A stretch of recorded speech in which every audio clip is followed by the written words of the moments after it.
नमस्कार, जय हिंद। आप देख रहे हैं ग्लोबल मिरर न्यूज। इस समय की बड़ी खबर नरकटियागंज से आ रही है, जहां कांग्रेस नेता इमरान प्रतापगढ़ी बीजेपी पर तीखा प्रहार करते नजर आ रहे हैं। आइए खबर को पूरा देखें। धन्यवाद।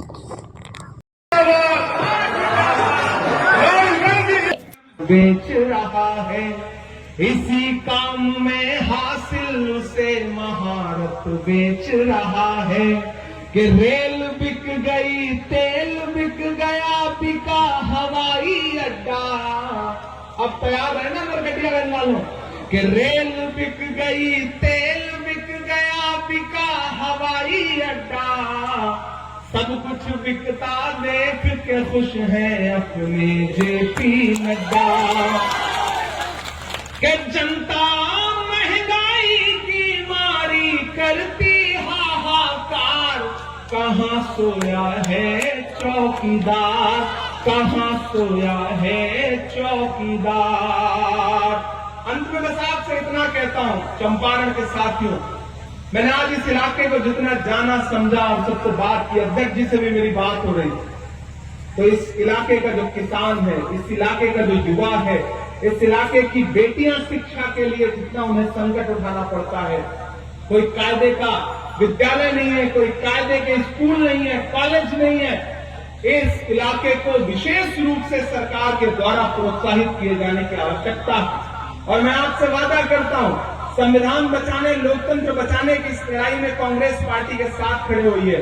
आने वाले दिनों में जब यहाँ पे सरकार बनेगी तो चंपारण और उसके आसपास के इलाके के लिए हमें अपनी सरकार से भी लड़ना पड़ेगा। तो लड़ करके इस इलाके के लिए जो होता है, जब नीतीश कुमार जी का कोई नेता हमारी कम्युनिटी के बीच में जाता है और उपलब्धि गिनाता है कि नीतीश कुमार जी ने कब्रिस्तान की घेराबंदी करा दी। अरे नीतीश कुमार जी, मुर्दों की घेराबंदी करा रहे हो और जिंदों पर जुल्म करवा रहे हो मोदी की सरकार। ये कौन सा न्याय है? इसी की लड़ाई है। हमारे राष्ट्रीय चेयरमैन ने ये फैसला किया जब राहुल गांधी जी ने कहा कि हम पूरे हिंदुस्तान में जय बापू, जय भीम, जय संविधान के नाम से सभा भी करेंगे और पंचायत स्तर तक अपनी बात को अपने कार्यकर्ता और नेताओं के द्वारा पहुंचाएंगे कि हिंदुस्तान का संविधान और लोकतंत्र खतरे में है, क्योंकि तमाम संवैधानिक संस्थाओं पर एक विचारधारा के लोगों का कब्जा हो गया है। न हाथरस की बेटी को न्याय मिलता है, न किसी को धर्म के नाम पर सड़क पर ये भीड़ जब लिंचिंग करती है तो उसके बारे में कोई बोलता है। हद तो तब हो गई कि संवैधानिक पद पर बैठे हुए आदरणीय योगी आदित्यनाथ, जो हिंदुस्तान के सबसे बड़े स्टेट के मुख्यमंत्री हैं, वो 2 दिन पहले सदन में एक भाषा के बारे में अपशब्द बोल के कम्युनिटी के बारे में जिस तरह की शब्दावली का प्रयोग किया है, तो भारतवर्ष के लोगों इस चीज को समझ लो कि संविधान खत्म हो रहा है। संविधान में जो तुम्हारे अधिकार दिए गए हैं उसको तार तार किया जा रहा है। ये लड़ाई उसी की है। और ये लड़ाई शुरू किसने किया? मुझे याद है जब भारत यात्रा में हम लोगों का चयन हुआ था तो हमारे राष्ट्रीय चेयरमैन से कुछ मीडिया के लोगों ने कहा ये कौन सी क्रांति भारत में होने जा रही है।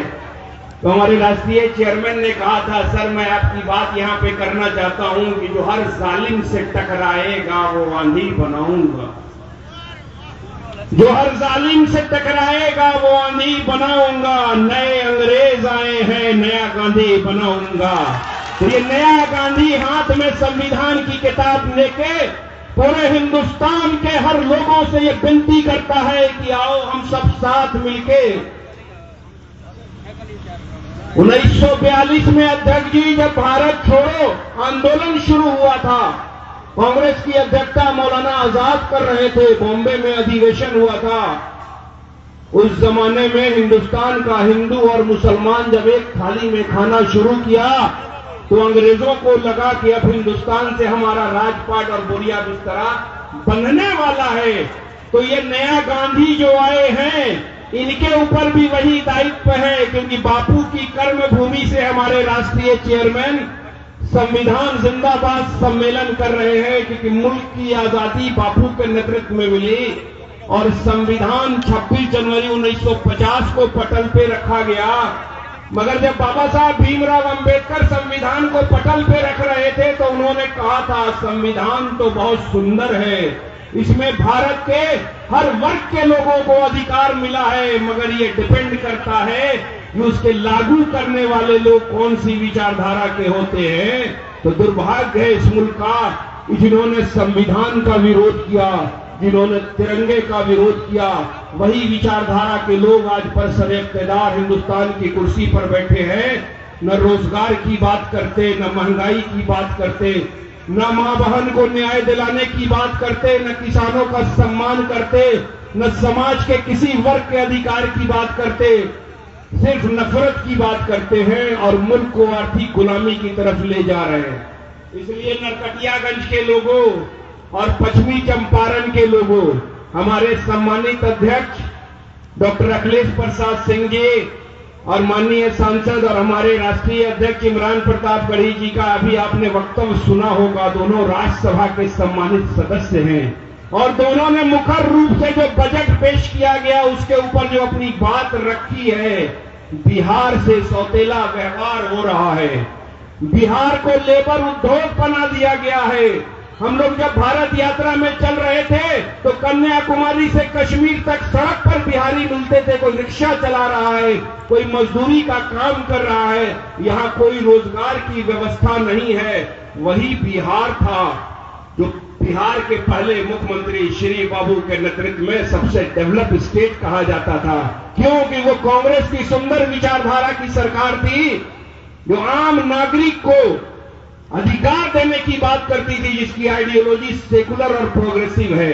इसलिए भाई हम अपनी बात यहां इसलिए खत्म करना चाहते हैं कि हमारे नेता लोग यहां हैं। हम आप तमाम लोगों से सिर्फ हाथ जोड़ के विनती करते हैं, जो पहले गांव में संजय और सलीम में मोहब्बत थी, कोई भेदभाव नहीं था, हम दीपावली, होली, ईद सब मिलके मनाते थे, उस तरह के भारत की कल्पना हमारे पूर्वजों ने की थी, जिन्होंने अपनी जान की आहुति देके अंग्रेजों से इस मुल्क को आजाद कराया था। आप तमाम लोगों को यहां वचनबद्ध होना होगा, कसम खाना होगा कि नफरत को नफरत से कभी नहीं मिटाया जाता, नफरत को हम अपने मोहब्बत से खत्म कर देंगे। और ये जो मोहब्बत का आलमबरदार जिसका नाम राहुल गांधी है, जो हिंदुस्तान को बचाने की लड़ाई, हिंदुस्तान के संविधान और लोकतंत्र की बचाने की लड़ाई लड़ रहे हैं, उन्हीं के अनुयायी इमरान प्रताप गढ़ी जी हैं और हमारे सम्मानित बिहार प्रदेश के अध्यक्ष डॉक्टर अखिलेश प्रसाद सिंह जी हैं। हम तमाम लोगों को इनकी विचारधारा को और इनके साथ बिहार के संगठन को मजबूत करना है, कांग्रेस को मजबूत करना है। जिस दिन कांग्रेस मजबूत होगी और कांग्रेस गठबंधन की सरकार होगी बिहार में, तो बिहार का फिर से पुनर्निर्माण होगा, समाज के हर वर्ग को न्याय मिलेगा। यही बात कहते बापू की कर्मभूमि चंपारण में नरकटियागंज के पावन धरती पे हमारे बिहार के जो प्रदेश अध्यक्ष हैं अखिलेश बाबू और साथ में गढ़ी साहब का यहाँ पे आगमन हुआ है।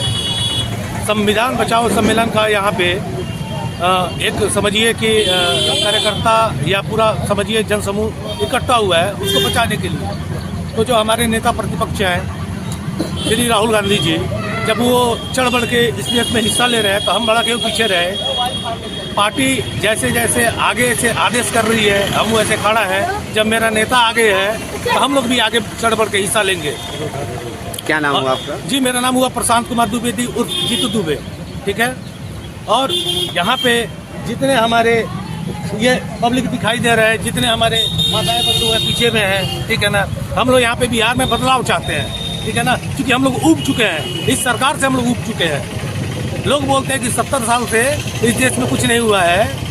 दादाजी जो हैं 70 साल दिन रात एक करके घर बनाते हैं। बाप जो होता है एक मंजिला इमारत बनाता है, उसके ऊपर बेटा जो होता है शौचालय बना के पूछता है कि 70 साल में क्या हुआ है। जो भी देश है कांग्रेस का देन है। जय कांग्रेस।